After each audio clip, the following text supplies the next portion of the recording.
أعوذ بالله من الشيطان الرجيم. بسم الله الرحمن الرحيم. هل أنبئكم على من تنزل الشياطين تنزل على كل أفاك أثيم يلقون السمع وأكثرهم كاذبون والشعراء يتبعهم الغاوون ألم تر أنهم في كل واد يهيمون وأنهم يقولون ما لا يفعلون إلا الذين آمنوا وعملوا الصالحات وذكروا الله كثيرا وانتصروا من بعد ما ظلموا وسيعلم الذين ظلموا أي منقلب ينقلبون. അസ്സലാമു അലൈക്കും വറഹ്മത്തുള്ളാഹി വബറകാതുഹു. ഖുർആൻ പദം 1261 ദിവസത്തിലേക്ക് എല്ലാവരെയും ഹാർദമായി സ്വാഗതം ചെയ്യുന്നു. വിശുദ്ധ ഖുർആനിലെ 26-ാമത്തെ അധ്യായമായ സൂറത്ത് ശുറായിൻ്റെ പഠനത്തെ തുടർന്നുള്ള ആദ്യ ദിവസ ചർച്ചയാണിന്ന്. ചർച്ചക്കാരൻ കുറിക്കുന്നതിനായി ആദരണീയനായ ഡോക്ടർ എ വിലായത്തുള്ള സാഹിബിനെ ക്ഷണിക്കുന്നു. السلام عليكم ورحمة الله وبركاته. أعوذ بالله من الشيطان الرجيم. بسم الله الرحمن الرحيم. هل أنبئكم على من تنزل الشياطين تنزل على كل أفاك أثيم يلقون السمع وأكثرهم كاذبون والشعراء يتبعهم الغاوون ألم تر أنهم في كل واد يهيمون وأنهم يقولون ما لا يفعلون إلا الذين آمنوا وعملوا الصالحات وذكروا الله كثيرا وانتصروا من بعد ما ظلموا وسيعلم الذين ظلموا أي منقلب ينقلبون. صدق الله العلي العظيم. സൂറത്ത് ശുഅറയിലെ അവസാനത്തെ 7 ആയത്തുകളാണ് 221 മുതൽ 227 വരെയുള്ള ആയത്തുകളാണ് ഞാൻ നിങ്ങളെ വീണ്ടും ഓതി കേൾപ്പിച്ചിട്ടുള്ളത്. ഈ ആയത്തുകളുടെ വിശദീകരണം നമ്മൾ കഴിഞ്ഞ ദിവസം നിർവഹിക്കുകയുണ്ടായി. അതിന്റെ ചില ഭാഗങ്ങൾ, അതിന്റെ ചില വിശദാംശങ്ങൾ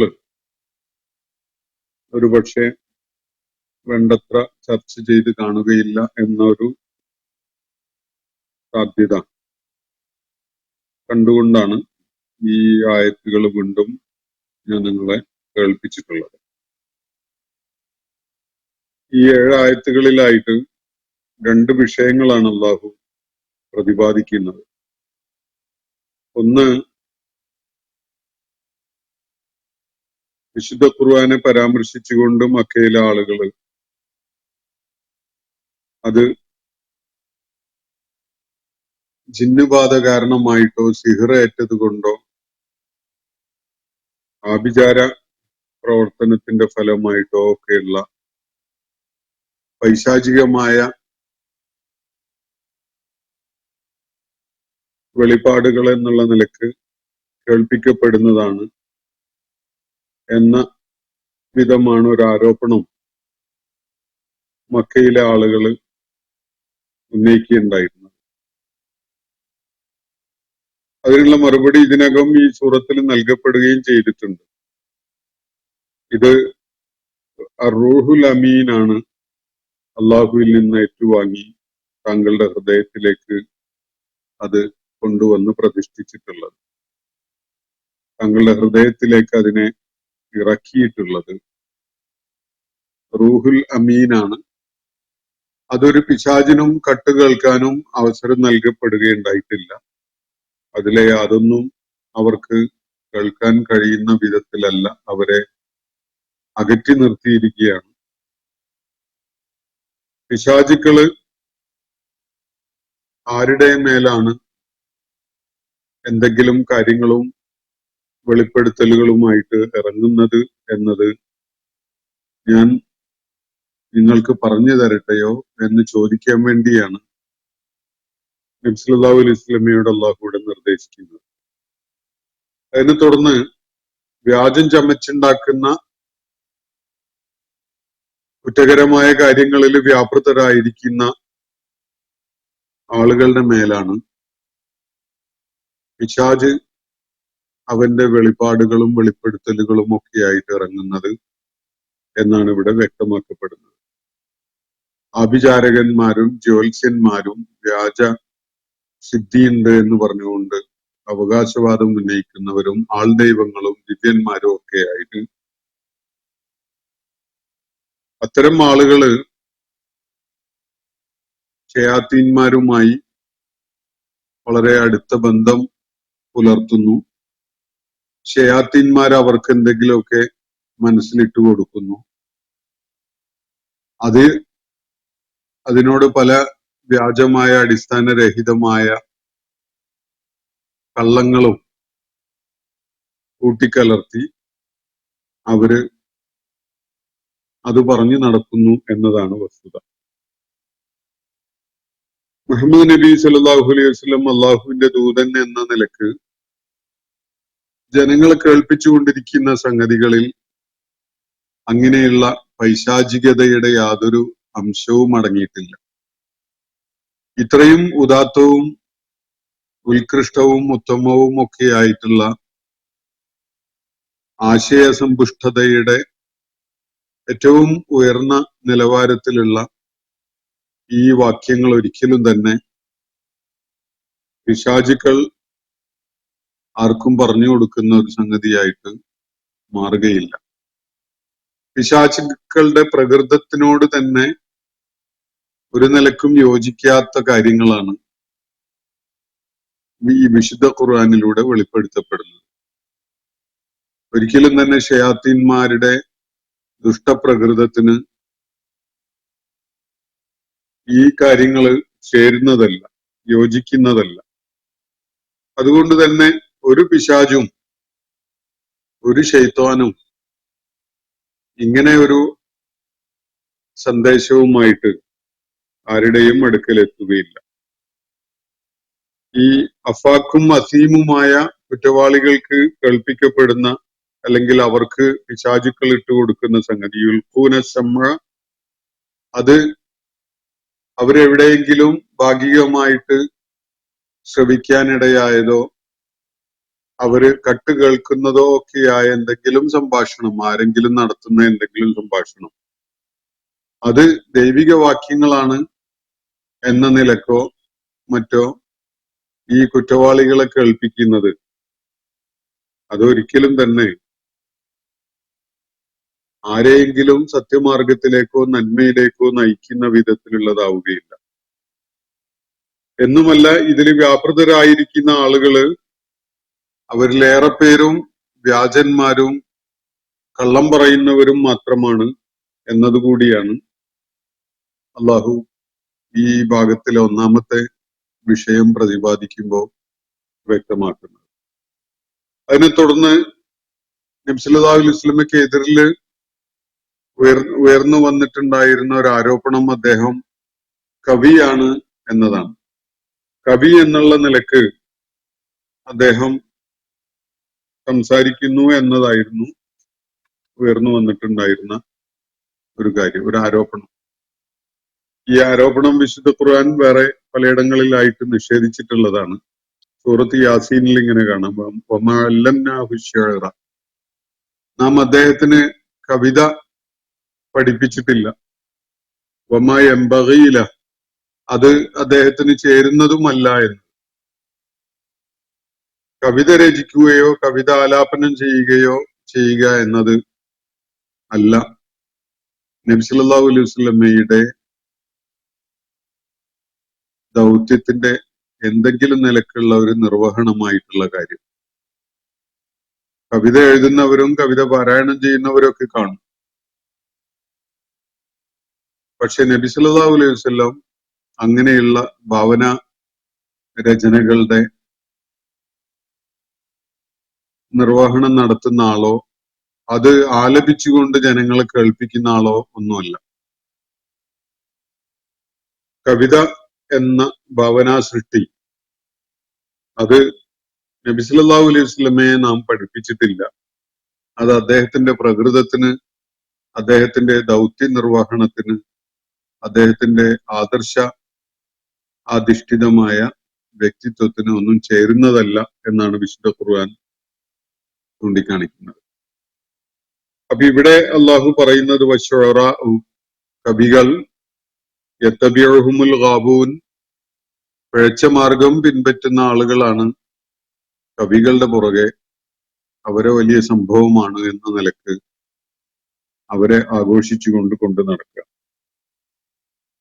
അലം തറ അന്നഹും ഫീ കുല്ലി വാദിൻ യഹീമുൻ, ഓരോ താഴ്വരയിലുമായിട്ട് അവര് അലഞ്ഞു തിരിയുന്നത് താങ്കൾ കാണുന്നില്ലേ എന്ന് പറഞ്ഞാൽ അവരുടെ ജീവിതത്തിന്റെ അലഞ്ഞു തിരിയുന്ന പ്രകൃതവും സ്വഭാവവും പ്രത്യേകിച്ച് ബുദ്ധിപരമായോ യുക്തിപരമായോ കാര്യങ്ങളെ വിലയിരുത്തിക്കൊണ്ട് ജനങ്ങളെ ഏതെങ്കിലും പ്രയോജനകരമായ ദിശയിലേക്ക് നയിക്കുന്ന വിധത്തിലുള്ള ഇടപെടലുകളോ ദൗത്യമോ നിർവഹിക്കുന്നവരല്ല കവികൾ. അവരുടെ സർഗാത്മകതയുടെ എക്സ്പ്രഷൻ എന്നുള്ള നിലക്കുള്ള രചനകൾ നടത്തുകയും അലക്ഷ്യമായി പ്രത്യേകിച്ച് ജീവിത ദൗത്യമൊന്നും നിർവഹിക്കുന്നവരായിക്കൊണ്ടല്ലാതെ ജീവിക്കുന്നവരുമാണ് എന്നതാണ് ചൂണ്ടിക്കാണിക്കപ്പെടുന്ന കാര്യം. ഒരു പ്രവാചകന്റെ പ്രകൃതവുമായിട്ട് ഒരു നിലക്കും യോജിച്ചു പോകുന്ന കാര്യങ്ങളല്ല അവര്. മാത്രവുമല്ല അവര് ബൈ നേച്ചർ തന്നെ വഅന്നഹും യഖൂലൂന മാ ലാ യഫ്അലൂൻ, സ്വയം പ്രവൃത്തി മണ്ഡലത്തിൽ കൊണ്ടുവരാത്ത കാര്യങ്ങളൊക്കെ വലിയ സംഭവമായിട്ട് പറഞ്ഞു നടക്കുന്നവർ കൂടിയാണ് എന്നാണ് ചൂണ്ടിക്കാണിക്കപ്പെടുന്നത്. എന്നാൽ എല്ലാ കവികളും ഇങ്ങനെയല്ല. അള്ളാഹു ചിലരെ അതിൽ നിന്ന് എക്സംപ്റ്റ് ചെയ്യുന്നുണ്ട്.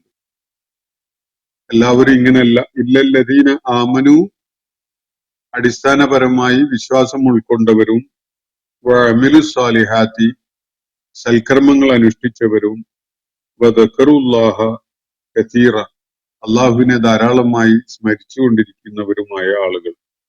വന്തസറൂ മിൻ ബഅദി മാ ളുലിമു, അക്രമങ്ങൾക്കിരയായതിനെ തുടർന്ന് മാത്രം പ്രതിരോധത്തിൽ ഏർപ്പെടുകയും സഹായം തേടുകയും ഒക്കെ ചെയ്തിട്ടുള്ള തരം ആളുകൾ. ഇവരുടെ കാര്യത്തിൽ അവര് നേരത്തെ പരാമർശിക്കപ്പെട്ട കവികളുടെ സ്വഭാവ ഗുണങ്ങളോ പ്രത്യേകതകളോ ഉള്ളവരല്ല. ഇവരിൽ കവികൾ ഉണ്ടാകും, പക്ഷെ അവര് നേരത്തെ പറഞ്ഞ വിധത്തിലുള്ള സ്വഭാവപരമായ പ്രത്യേകതകളുള്ള കവികളല്ല. വസയഅലമുല്ലദീന ളലമു, ഈ അക്രമകാരികൾ നബി സല്ലല്ലാഹു അലൈഹി വസല്ലമയെയും അനുയായികളെയും ദ്രോഹിച്ചുകൊണ്ടിരുന്ന അദ്ദേഹത്തെ ജ്യോത്സ്യനെന്നും ആഭിചാരക്കാരനെന്നും അതുപോലെ കവി എന്നും ഭ്രാന്തനെന്നും സിഹ്ർ ബാധിച്ചവനെന്നും ഒക്കെ പറഞ്ഞുകൊണ്ട് ആക്ഷേപിക്കുകയും അദ്ദേഹത്തിന്റെ അനുയായികളെ അതികഠിനമായ പീഡനങ്ങൾക്ക് വിധേയമാക്കിക്കൊണ്ടിരിക്കുകയൊക്കെ ചെയ്ത ഈ അക്രമകാരികൾ അവർ വൈകാതെ തന്നെ അവരുടെ പ്രവർത്തനങ്ങളുടെ അനന്തരഫലം അറിയാൻ പോകുന്നു. അവര് വസയഅലമുല്ലദീന ളലമു അയ്യ മുൻഖലബിൻ യൻഖലിബൂൻ, എന്ത് പരിണിതിയാണ് ഇവരൊക്കെയും ഏറ്റുവാങ്ങാൻ പോകുന്നത് എന്നത് അവര് നേരിൽ അറിയാൻ പോവുകയാണ് എന്ന് പറഞ്ഞുകൊണ്ടാണ് ഈ സൂറത്ത് അവസാനിക്കുന്നത്. നബി സല്ലല്ലാഹു അലൈഹി വസല്ലമയെ കവികളുടെ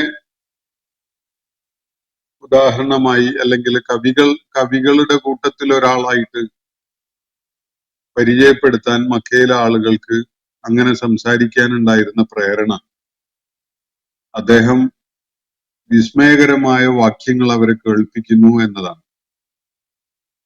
ഒരിക്കലും തന്നെ ഭൂമുഖത്തെ ഏതെങ്കിലും ഒരു കവി രചിച്ചുണ്ടാക്കിയ കവിതയോട് തുലനം ചെയ്യാവുന്ന വിധത്തിലുള്ള രചനയല്ല വിശുദ്ധ ഖുർആൻ മുന്നോട്ട് വെക്കുന്നത്. സമാവിയായ ദൈവികമായ വെളിപ്പെടുത്തൽ എന്നുള്ള നിലക്കല്ലാതെ മനുഷ്യരുടെ കൂട്ടത്തില് എന്തെങ്കിലും സർഗാത്മകമായ കഴിവുകളുള്ളവരായി എന്നതിന്റെ പേരിൽ ഇങ്ങനെയുള്ള ഒരു രചന അല്ലെങ്കിൽ ഇങ്ങനെയുള്ള വെളിപ്പെടുത്തലുകൾ ആരെയും കേൾപ്പിക്കാൻ സാധിക്കുന്ന കാര്യമല്ല. അപ്പൊ ഇങ്ങനെ ആക്ഷേപം ഉന്നയിച്ച ആളുകൾക്ക് അള്ളാഹു അവരോട് നൽകുന്ന പ്രതികരണം, നബി സല്ലല്ലാഹു അലൈഹി വസല്ലം ഒരിക്കലും ഒരു കവി ആയിരുന്നില്ല. കവിയാവുക എന്നതും കവിത്വം ഉയർത്തിപ്പിടിച്ചുകൊണ്ട് നടക്കുക എന്നതൊന്നും അദ്ദേഹത്തിന് ചേരുന്നതുമല്ല. അങ്ങനെയുള്ള ആരോപണങ്ങള് അദ്ദേഹത്തിന് ഏശുന്ന ഒരു സംഗതിയുമല്ല. നബി സല്ലല്ലാഹു അലൈഹി വസല്ലമയും കവിതയും തമ്മിൽ അല്ലെങ്കിൽ കവികളും തമ്മിൽ എന്തെങ്കിലും ബന്ധമുണ്ടായിരുന്നു? ശത്രുക്കളുടെ കൂട്ടത്തില് ചിലര് നബി സല്ലല്ലാഹു അലൈഹി വസല്ലമയെ ആക്ഷേപിച്ചുകൊണ്ടുള്ള വരികള് രചിച്ച് അത് പ്രചരിപ്പിച്ചുകൊണ്ടിരുന്നപ്പോ നബി സല്ലല്ലാഹു അലൈഹി വസല്ലമയുടെ അനുയായികളുടെ കൂട്ടത്തില് ഹസ്സാൻ ഇബ്നു സാബിത്ത് റളിയല്ലാഹു അൻഹു എന്ന പേരിൽ അറിയപ്പെട്ടിരുന്ന ഒരാളുണ്ടായിരുന്നു. അദ്ദേഹം ചരിത്രത്തിൽ അറിയപ്പെടുന്നത് ഷായിറുർ റസൂൽ, ഷായിറുൻ നബി എന്നൊക്കെയാണ്. നബി സല്ലല്ലാഹു അലൈഹി വസല്ലമയുടെ കവി എന്ന പേരിലാണ് അറിയപ്പെട്ടിരുന്നത്.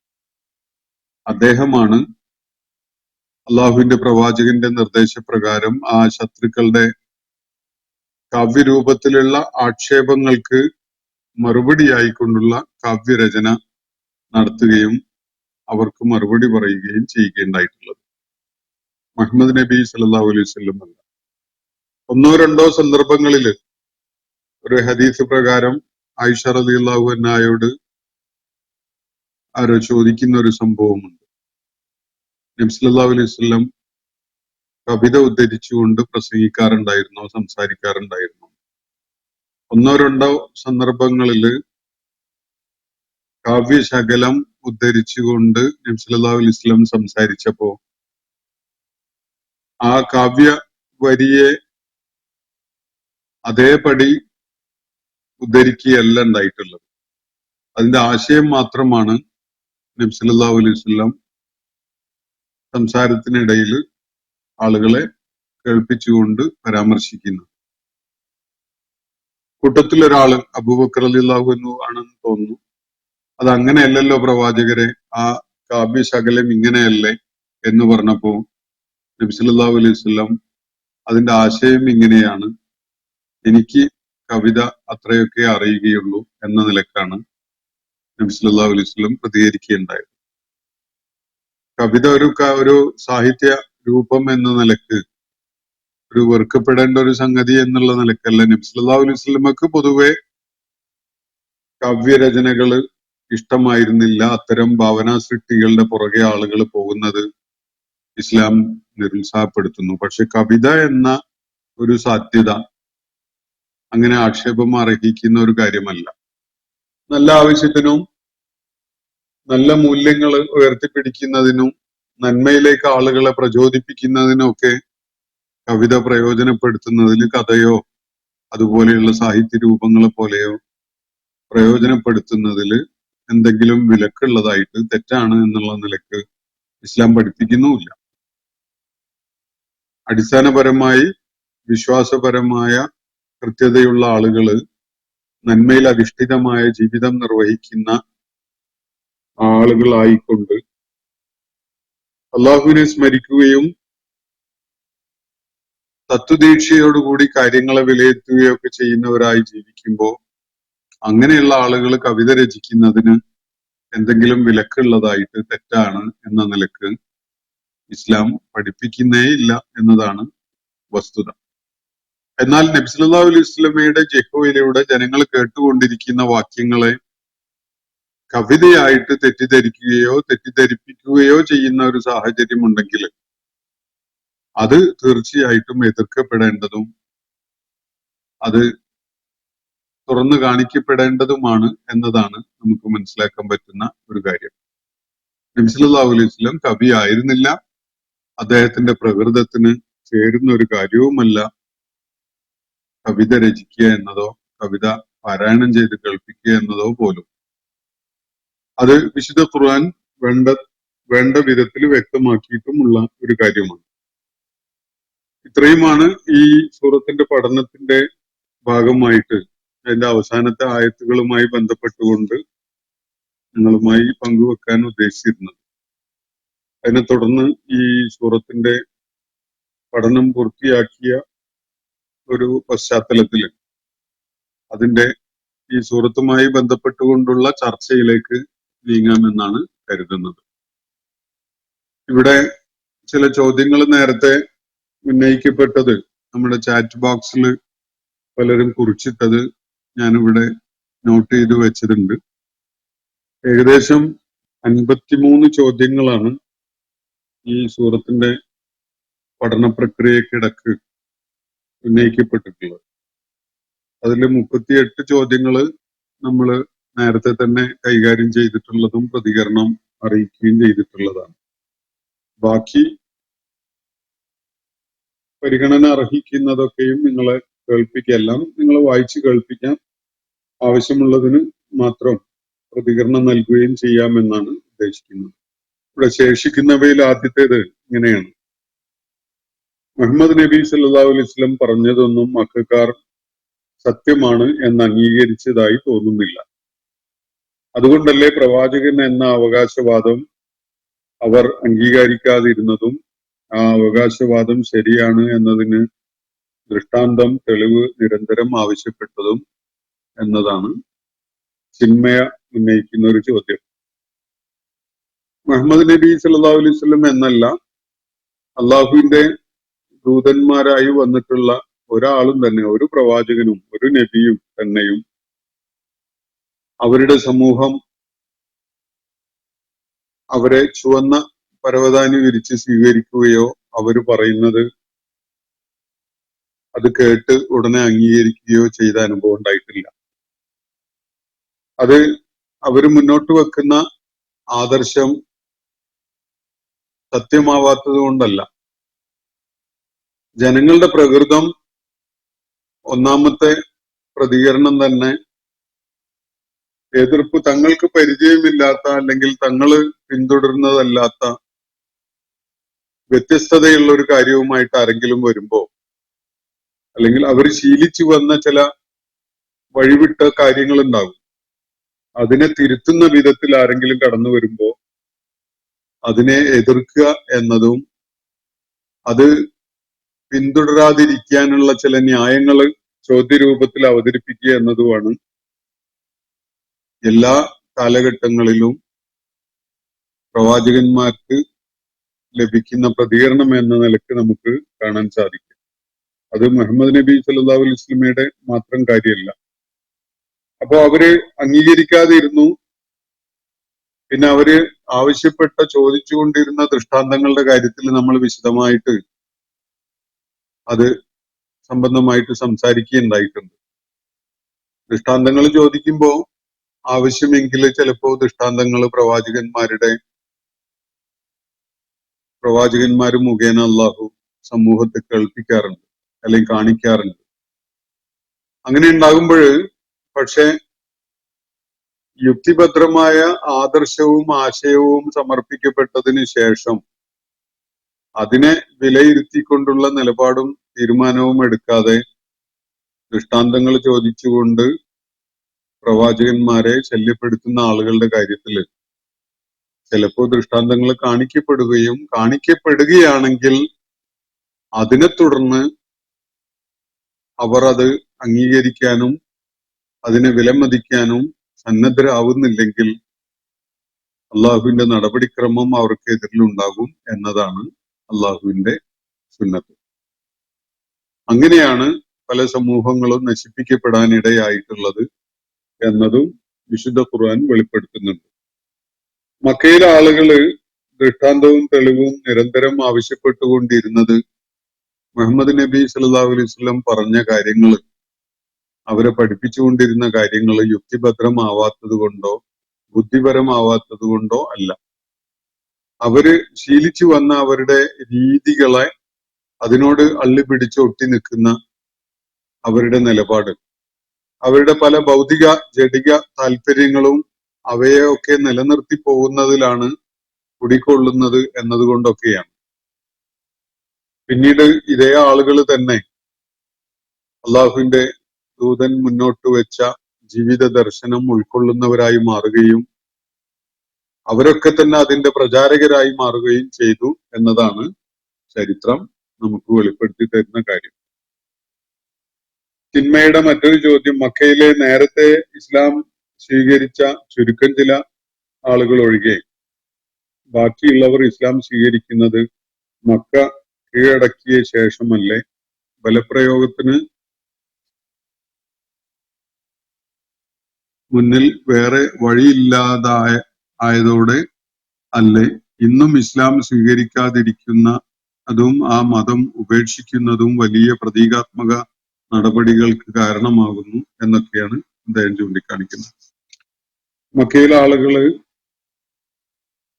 വളരെ ചുരുക്കം ആളുകൾ ഇസ്ലാം നേരത്തെ സ്വീകരിച്ചു എന്നത് ചിന്മയെ അംഗീകരിക്കുന്നുണ്ടല്ലോ. ഈ ആളുകള് എന്തടിസ്ഥാനത്തിലാണ് അത് അംഗീകരിച്ചിട്ടുള്ളത്? അവരിൽ പലരും ദരിദ്രരായിരുന്നു, വളരെ താഴേക്കിടയിലുള്ളവരായിരുന്നു, അടിമകളോ അടിമത്തത്തിൽ നിന്ന് മോചിപ്പിക്കപ്പെട്ടവരോ ഒക്കെയായ ആളുകളായിരുന്നു. അവരെ സംബന്ധിച്ചിടത്തോളം വേറെ താല്പര്യങ്ങളൊന്നുമില്ല.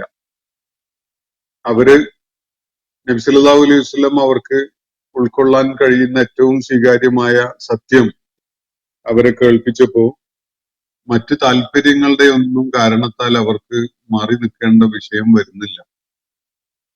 ഈ ആളുകൾക്ക് തുറന്ന മനസ്സോടെ അത് സ്വീകരിക്കാൻ സാധിച്ചു. മറ്റുള്ളവര് എപ്പോഴും മിഡിൽ ക്ലാസ്സും അതുപോലെ അപ്പർ ക്ലാസ്സും ഒക്കെ തന്നെ അവരുടെ പല സാമ്പത്തികവും കുടുംബപരവും ഒക്കെയായ താല്പര്യങ്ങൾ ബലി കഴിക്കേണ്ടി വരും എന്ന ഒരു ഭീതി സ്വാഭാവികമായിട്ടും അവരെ പിടികൂടും.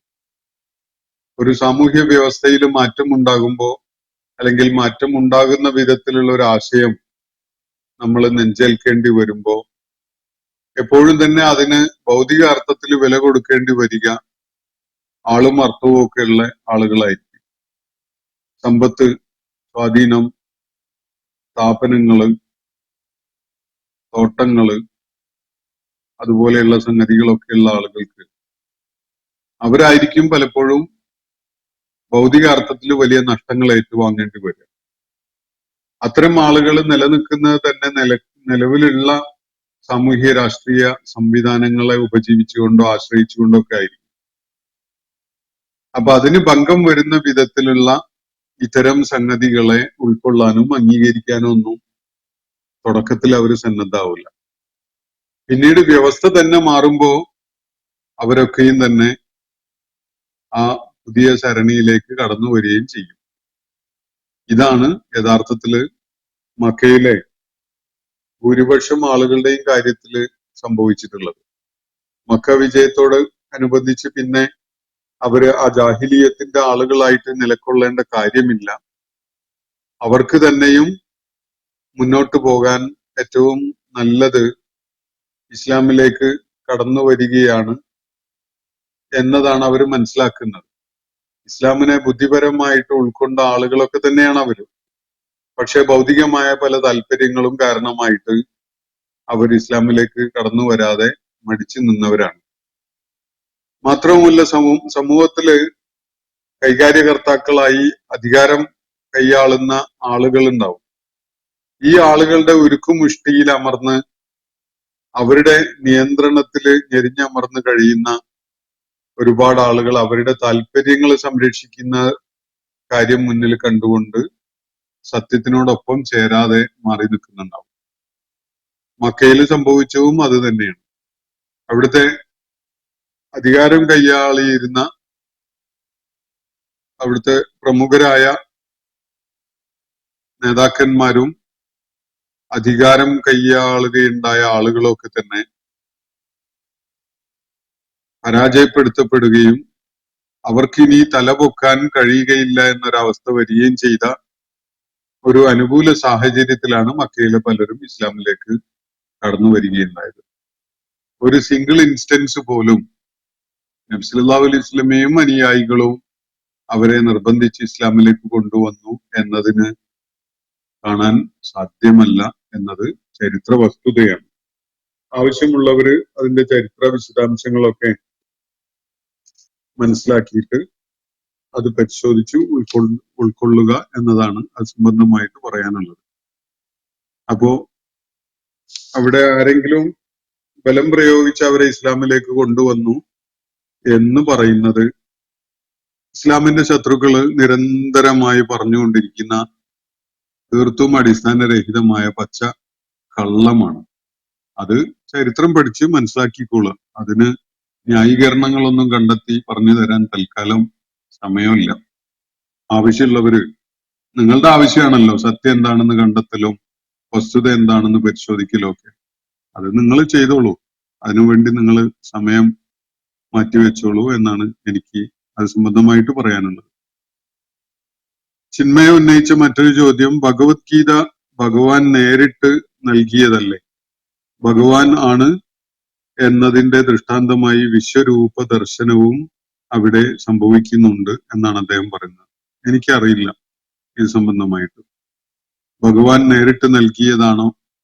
ഖുർആൻ മുന്നോട്ട് വെക്കുന്ന ദൈവിക ദർശനം അനുസരിച്ച് ഭഗവാൻ മനുഷ്യന് അല്ലെങ്കിൽ പ്രപഞ്ച സൃഷ്ടാവായ അള്ളാഹു മനുഷ്യന് ദർശനം നൽകുകയില്ല ഈ ഭൗതിക ലോകത്ത്. അള്ളാഹു ഈ ഭഗവാൻ എന്ന ആശയം മുന്നോട്ട് വെക്കുന്നത് പ്രപഞ്ച സൃഷ്ടാവായ ദൈവത്തെ പരാമർശിക്കുവാനാണെങ്കിൽ ആ ശക്തി ഒരിക്കലും തന്നെ ഏതെങ്കിലും പ്രവാചക ദൗത്യത്തിന്റെ പൂർത്തീകരണത്തിന്റെ ഭാഗമായിട്ട് രൂപം വെളിപ്പെടുത്തിക്കൊണ്ട് രംഗത്ത് വരും എന്നതും വ്യാജമായ ഒരു കാര്യമാണ് വിശുദ്ധ ഖുർആൻ മുന്നോട്ട് വെക്കുന്ന ദർശനത്തിന്റെ അടിസ്ഥാനത്തിൽ. യുക്തി കൊണ്ട് ആലോചിക്കുമ്പോഴും അത് വലിയ അബദ്ധമാണ്. വിശ്വരൂപം എപ്പോഴെങ്കിലും അങ്ങനെ വെളിപ്പെട്ട് ഭൂമുഖത്ത് മനുഷ്യന്റെ ജീവിതകാലത്ത് തന്നെ പ്രത്യക്ഷപ്പെടുമെങ്കിൽ പിന്നെ ഇവിടെ പ്രത്യേകിച്ച് പരീക്ഷണമോ അല്ലെങ്കിൽ എന്തെങ്കിലും ഈ ജീവിതത്തിന് ഇങ്ങനെ ഒരു സ്വഭാവത്തിൽ ഉള്ള ഒരു രൂപം ഉണ്ടാവുകയോ ചെയ്യുന്നതിന് അർത്ഥമില്ല.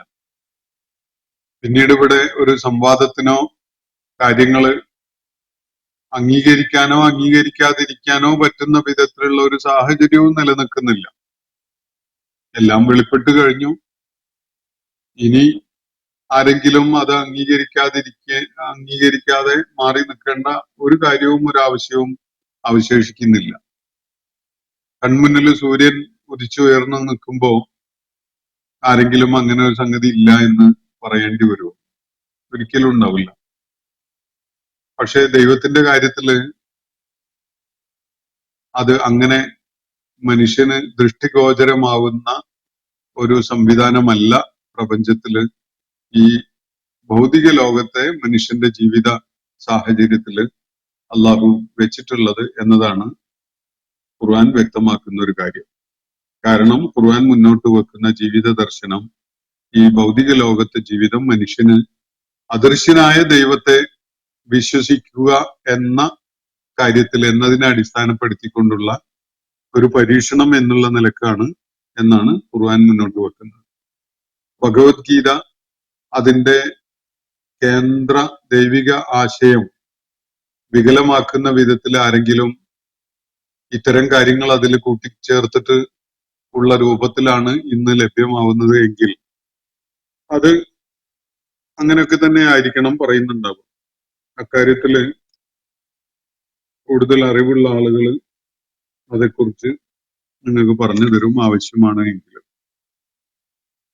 മറ്റൊരു ചോദ്യം,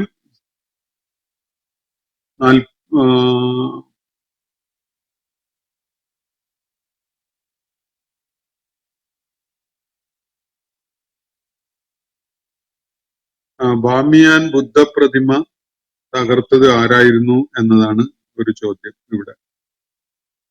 ഞാൻ മനസ്സിലാക്കിയിടത്തോളം പത്രങ്ങളിൽ നിന്നൊക്കെയുള്ള റിപ്പോർട്ടുകളിൽ നിന്ന് മനസ്സിലാക്കാൻ സാധിച്ചത് അഫ്ഗാനിലെ പ്രക്ഷോഭകാരികളാണ്, അവിടുത്തെ പോരാളികളാണ് ഒരു പ്രത്യേക ഘട്ടത്തില് യുണൈറ്റഡ് നേഷൻസിന്റെ ഒരു സംവിധാനം ഈ പ്രതിമ പുനരുദ്ധരിക്കാൻ വേണ്ടിയുള്ള വലിയ പണച്ചെലവുള്ള ഒരു പദ്ധതിയുമായിട്ട് അതിന് പണം ചെലവഴിക്കാൻ മുതിർന്നുകൊണ്ട് രംഗത്ത് വന്ന ഘട്ടത്തില് അത് നശിപ്പിക്കുകയുണ്ടായത് എന്നതാണ് ഞാൻ മനസ്സിലാക്കുന്നത്. ദീർഘകാലത്തെ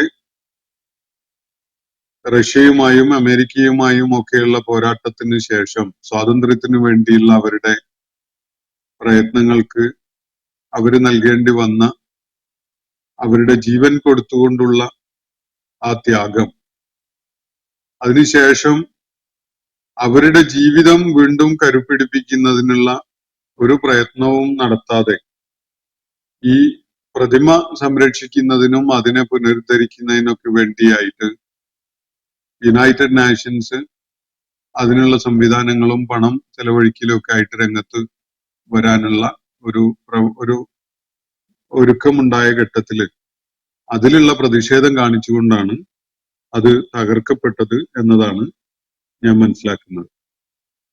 പ്രതിമകള് തകർത്തെറിയുക എന്നതല്ല ഇസ്ലാമിന്റെ ലക്ഷ്യം. പക്ഷെ പ്രതിമകൾ ജനങ്ങളെ വഴികേടിലാക്കുന്ന ഒരു സംഗതിയായിട്ട് തെറ്റായ ജീവിത ദർശനം കൊണ്ട് നടക്കുന്നവരാക്കിക്കൊണ്ട് മാറ്റുന്നുണ്ടെങ്കിൽ സമൂഹത്തിൽ അത് ദ്രോഹകരമാണ്. അത് ജനങ്ങൾക്ക് ലഭിക്കേണ്ട മനുഷ്യ ജീവന് കിട്ടേണ്ട പരിഗണനയും ശ്രദ്ധയും കിട്ടാതെയാകുമ്പോ ആളുകൾ ഇങ്ങനെയൊക്കെ പ്രതികരിച്ചു എന്ന് വരും എന്നേ ഉള്ളൂ. ഞാൻ അങ്ങനെയാണ് അതിനെ കാണുന്നത്. പ്രതിമ അല്ലേ അങ്ങനെ തകർക്കപ്പെട്ടിട്ടുള്ള, ഇതുപോലെ എന്തൊക്കെ ലോകത്ത് അമൂല്യമായിട്ട് പരിഗണിക്കപ്പെടുന്നത് നശിച്ചു പോകുന്നുണ്ട്. ഒരുപാട് കാര്യങ്ങൾ. ഇത് പ്രത്യേകിച്ച് ഒരു ഉപകാരവും ഇല്ലാത്തൊരു ശില കൊണ്ടുള്ള രൂപമാണ്. അതിനപ്പുറത്തേക്ക് അതിനൊരു പ്രാധാന്യമില്ല. ശ്രീബുദ്ധൻ പോലും വിഗ്രഹ ഭഞ്ജകനായിട്ടാണ് ചരിത്രത്തിൽ മനസ്സിലാക്കാൻ പറ്റിയിട്ടുള്ളത്. എന്നിട്ട് പിന്നെ അദ്ദേഹത്തിന്റെ പ്രതിമ ഉണ്ടാക്കിയിട്ട് ആരാധിക്കുക എന്ന ഒരു ഗുരുനിന്ദ ശ്രീബുദ്ധനോട് കാണിക്കേണ്ടതുണ്ടോ? ശ്രീനാരായണ ഗുരുവിന്റെ രൂപമുണ്ടാക്കിയിട്ട് ഒരു ജാതി ഒരു ദൈവം, ഒരു മതം ഒരു ദൈവം എന്ന് ഉദ്ഘോഷിച്ച നാരായണ ഗുരുവിനെ ഇപ്പോ ശ്രീനാരായണ ഗുരുദേവൻ എന്ന് പറഞ്ഞുകൊണ്ട് അദ്ദേഹത്തെ ദൈവമാക്കുന്ന ഒരു കാര്യം പലരും ചെയ്യുന്നത് കാണാം. അതുപോലെയൊക്കെയുള്ള ഒരു നടപടിയായിട്ടാണ് ശ്രീബുദ്ധന് ഈ പ്രതിമയും വിഗ്രഹവും ഒക്കെ ഉണ്ടാക്കിയിട്ട് അതിനെ പൂജിക്കാൻ ആളുകൾ മെനക്കെടുന്നതിനെ കുറിച്ച് എനിക്ക് തോന്നിയിട്ടുള്ളത്. അപ്പോ ഞാനത് അവിടെ അവസാനിപ്പിക്കുകയാണ്. മറ്റൊന്ന്, കാഫിറുകളെ കണ്ടിടത്ത് വെച്ച് വെട്ടിക്കൊന്നാൽ പ്രശ്നം പെട്ടെന്ന് തീർക്കാം എന്നൊരു പ്രതികരണം സോമതീർത്ഥൻ പറയുന്നുണ്ട്. അത് അദ്ദേഹത്തിന്റെ എന്തോ ഒരു വികാര വിക്ഷോഭം പ്രകടിപ്പിക്കലാണ്. ഞാൻ അതിന്റെ ശരിയായ സെൻസിൽ ഉൾക്കൊണ്ടുകൊണ്ട് അത് വിടുകയാണ്. ഞാൻ പ്രത്യേകിച്ച് അതിലൊന്നും പറയേണ്ടതില്ലല്ലോ. അപ്പോ സോമതീർത്ഥന്റെ മറ്റൊരു സംഗതി ഒക്ടോബർ 6 ജൂതന്മാര് സഹിച്ചോളണം എന്നാണ്. ഒക്ടോബർ 6 മുമ്പും 10-70 കൊല്ലങ്ങള് ലോകത്ത് ഫലസ്തീനികള് അനുഭവിച്ചുകൊണ്ടിരിക്കുന്നുണ്ടായിരുന്നു. അതുകൂടി മനസ്സിലാക്കിയാൽ ഒക്ടോബർ 6 ലോക ചരിത്രത്തിന്റെയോ ഫലസ്തീന്റെയോ യഹൂദരുടെയോ ചരിത്രത്തിന്റെ തുടക്കമായിരുന്നില്ല എന്ന കാര്യം നിങ്ങൾക്ക് ബോധ്യപ്പെടും. ഒക്ടോബർ 6 നിവൃത്തിയില്ലാത്ത ഒരു സമൂഹം എപ്പോഴെങ്കിലും സാധിക്കുമെങ്കിൽ ഇസ്രായേൽ അവിടെ പടുത്തുയർത്തി വെച്ചിട്ടുള്ള ആ കനത്ത കന്മതില് ഒന്ന് കാണാൻ ശ്രമിച്ചു നോക്കുക. അതിന്റെ വീഡിയോ എങ്കിലും കാണാൻ കഴിയും. ശ്വാസം മുട്ടി കഴിയുന്ന ഒരു സമൂഹം വിഭവങ്ങളില്ലാതെ, ജീവിത സാഹചര്യങ്ങളില്ലാതെ മറ്റൊരു രാജ്യം ആയി പ്രവർത്തിക്കുന്ന ഇസ്രായേലിന്റെ യാതൊരു ന്യായീകരണവും ഇല്ലാത്ത നിയന്ത്രണങ്ങൾ അടിച്ചേൽപ്പിച്ചുകൊണ്ട് ഒരു സമൂഹത്തെ കഷ്ടപ്പാടില് അങ്ങനെ തള്ളിവിട്ട് കഴിഞ്ഞാൽ ഒക്ടോബർ 6 കലണ്ടറിൽ ഒരു ദിവസവും ബാക്കി ഉണ്ടാവില്ല എന്നാണ് എനിക്ക് അത് സംബന്ധമായിട്ട് പറയാനുള്ളത്. മറ്റൊരു കാര്യം, സോമതീർത്ഥൻ തന്നെ പറയുന്ന കാഫിറുകൾ കാശ്മീരില് ഹിന്ദുക്കൾ എങ്ങനെ കൂട്ടക്കൊല ചെയ്യപ്പെട്ടു എന്നാണ്. എനിക്കറിയില്ല ഏത് ഹിന്ദുക്കളെ ഏത് ചരിത്രഘട്ടത്തിൽ കൊല്ലപ്പെട്ട കാര്യമാണ് ഇദ്ദേഹം സൂചിപ്പിക്കുന്നത് എന്ന്. കശ്മീരില് ആരുടേതാണെങ്കിലും മനുഷ്യ ജീവൻ വിലപ്പെട്ടത് തന്നെയാണ്. അത് ഹിന്ദുക്കളായാലും മുസ്ലിങ്ങളായാലും ക്രിസ്ത്യാനികളായാലും ഒക്കെ വിലപ്പെട്ടതാണ്. കാശ്മീരിലെ ജനങ്ങളുടെ അവകാശങ്ങള് ഹനിക്കുന്ന വിധത്തിലുള്ള നടപടികള് നമ്മുടെ ഭരണകൂടത്തിന്റെ ഭാഗത്തുനിന്ന് പലപ്പോഴും ഉണ്ടായിട്ടുണ്ട് എന്നാണ് മനസ്സിലാക്കാൻ പറ്റിയിട്ടുള്ളത്. അങ്ങനെയുള്ള സംഭവങ്ങൾ ഉണ്ടാകുമ്പോൾ സ്വാഭാവികമായിട്ടും അവര് അതിനോട് ചെറുത്തുനിൽപ്പ് നടത്താൻ സാധ്യതയുണ്ട്. അതൊരിക്കലും തന്നെ ഹിന്ദുക്കളെ കൂട്ടക്കൊല ചെയ്യുക എന്ന നിലക്ക് ഉണ്ടാവുകയില്ല എന്ന് തന്നെയാണ് ഞാൻ മനസ്സിലാക്കുന്നത്. ഇദ്ദേഹം ഏത് സംഭവമാണ് സൂചിപ്പിക്കുന്നത് എന്ന് എനിക്കറിയില്ല. കാശ്മീരില് ജഗ്മോഹന്റെ കാലത്തൊക്കെ നടന്നിട്ടുള്ള അവിടുത്തെ കാശ്മീരികളുടെ കൂട്ടക്കൊല എത്രയോ സംഭവങ്ങൾ ഉള്ളത് ഇദ്ദേഹവും കാണാനും അറിയാനും അവസരം ഉണ്ടായിട്ടുണ്ടാവും എന്നാണ് ഞാൻ മനസ്സിലാക്കുന്നത്. അപ്പോ ഇന്നത്തെ സെഷൻ ഞാനിവിടെ അവസാനിപ്പിക്കുകയാണ്. ബാക്കി ചോദ്യങ്ങളും അതുപോലെ തുടർന്നുള്ള ചർച്ചയ്ക്കുള്ള അവസരമൊക്കെ ആയിട്ട് നമ്മുടെ സെഷൻ നാളെ പുനരാരംഭിക്കാം എന്ന് സൂചിപ്പിക്കുകയാണ്. വാഹിർ ദഅ്വാന അനിൽ ഹംദുലില്ലാഹി റബ്ബിൽ ആലമീൻ. അസ്സലാമു അലൈക്കും വറഹ്മത്തുള്ളാഹി വബറകാതുഹു. ഇന്നത്തെ ഖുർആൻ പദം ഇവിടെ സമാപിക്കുന്നു. ഖുർആൻ പഠനത്തിൽ പങ്കെടുത്ത എല്ലാവർക്കും അല്ലാഹു അർഹമായ പ്രതിഫലം നൽകി അനുഗ്രഹിക്കട്ടെ. വആഖിറു ദഅ്വാന അനിൽ ഹംദുലില്ലാഹി റബ്ബിൽ ആലമീൻ. അസ്സലാമു അലൈക്കും വറഹ്മത്തുള്ളാഹി വബറകാതുഹു.